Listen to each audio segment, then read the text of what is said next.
As said in The Godfather, confidence is silent, insecurity is allowed. Now apply this wisdom to the ongoing India-Canada standoff and you will find a striking resonance.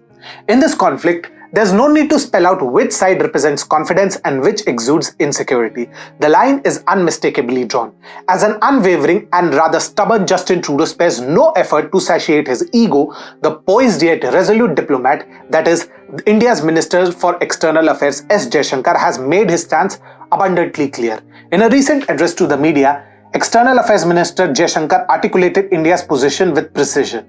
He emphasized that India's stand is not against the Canadian people as a whole, it's directed at a specific segment of the Canadian politics and the policies that emanate from it. So welcome on board as we delve deeper into the intricacies of this diplomatic showdown, examining the factors that have led to this point and what the future may hold for these two nations.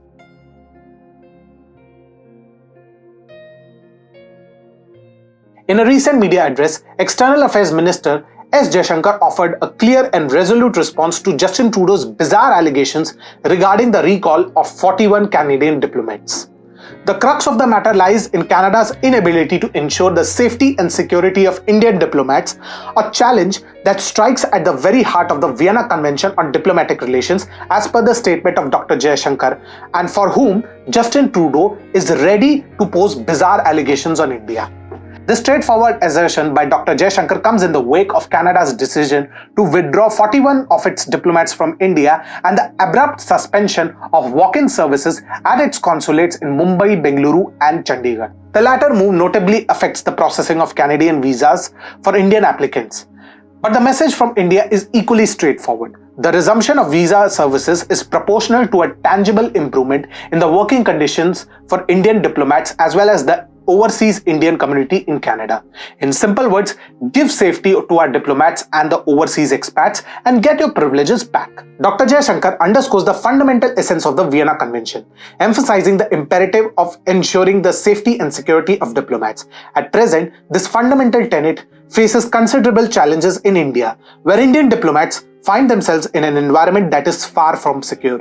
In response to the so-called grievances expressed by the Trudeau administration, Dr. Jaishankar reiterated that India is closely monitoring the situation in Canada. He made references to the threats issued by pro-Khalistan groups advocating for the murder of prominent Indian diplomats stationed in Canada. These threats, which undermine the very essence of diplomatic norms and international law, haven't gone unnoticed by Indian authorities. Without specifically naming support for pro-Khalistan elements in Canada, Dr. Jaishankar made it clear that India's concerns revolve around a distinct sector of Canadian politics and the policies that stem from it. In his own words, the relationship right now is going through a difficult phase, but I do want to say that the problems we have are with a certain segment of Canadian politics and the policies which flow from that.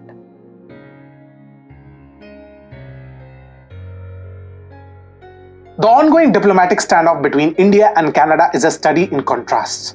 India's response, as articulated by Dr. Jaishankar, stands out as a nuanced and measured counterpoint to the grandiose posturing emanating from the other side.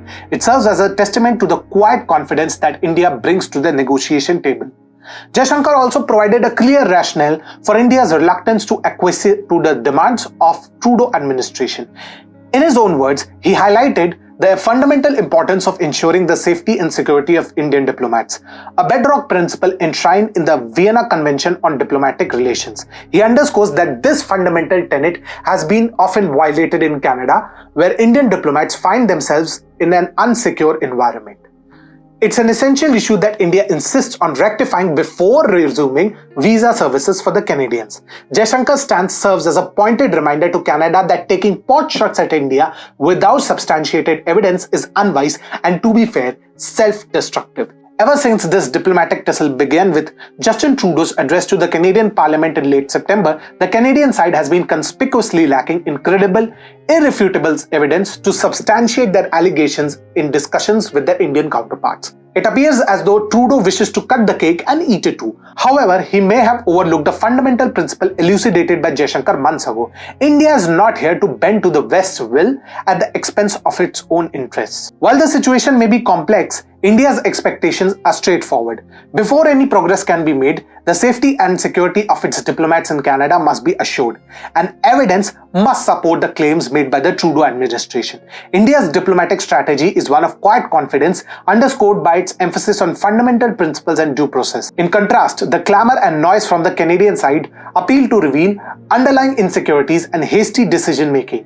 In the end, it's a battle of principles and measured responses against unsubstantiated claims and haste.